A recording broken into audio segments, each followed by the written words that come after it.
મળી રહી છે કે જ્યાં પણ ટીવી 9ના અહેવાલ બાદ તંત્ર સફાળું જાગ્યું। આજથી ટેકાના ભાવે મગફળીની ખરીદીની શરૂઆત થઈ છે। પ્રથમ દિવસે 10 ખેડૂતોને બોલાવવામાં આવ્યા। ખેડૂતોને મગફળીના 1 મણના 1356 રૂપિયા મળ્યા છે। મગફળીના પોષણક્ષમ ભાવ બોલાતા હવે ખેડૂતોમાં ખુશી છે। આવતીકાલથી વધુ ખેડૂતોને ખરીદી કેન્દ્ર ખાતે બોલાવવામાં આવશે। ખરીદી માટે ચાલુ કરાયેલું સેન્ટર પણ બંધ કરાતા ખેડૂતોએ રોષ ઠાલવ્યો હતો।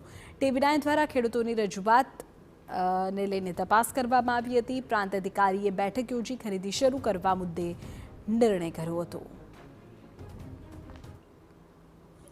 યાર્ડમાં મગફળીનું ચાલુ થાય એમ નહોતું, પણ આ લોકોનો ટીવી 9 વાળાનો એટલો આભાર માનું કે ખેડૂતોને બધાને ખુશખુશાલ કરી દીધા અને અહીંયા નજીકમાં એથી સેન્ટર મળી ગયું એટલે ખેડૂતોને બહુ મજા આવે છે અને 1356 રૂપિયા ભાવ આપે છે સરકારશ્રી।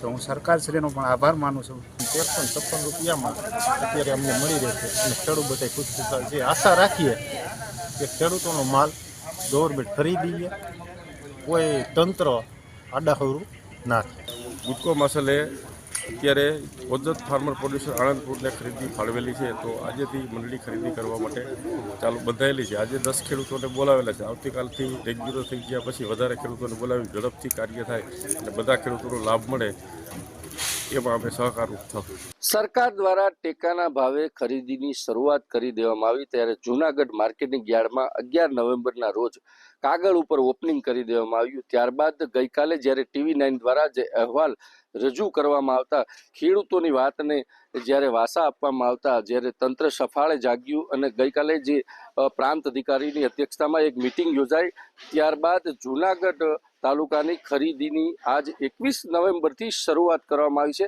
આપને જે દ્રશ્ય બતાવું છું તે ખરીદી સેન્ટરના છે, જે ખરીદી ખેડૂતોની શરૂઆત કરી દેવામાં આવી છે। આજે 10 જેટલા ખેડૂતોને મગફળી લઈને બોલાવવામાં આવ્યા છે અને આ ખરીદીની શરૂઆત કરવામાં આવી છે। ટીવી 9ના અહેવાલની જ્યારે અસર પડી ત્યારબાદ આ ખરીદી સેન્ટર આજથી જૂનાગઢ તાલુકાનું જૂનાગઢ માર્કેટિંગ યાર્ડમાં શરૂ કરવામાં આવ્યું। વિજયસિંહ પરમાર, ટીવી 9 જૂનાગઢ।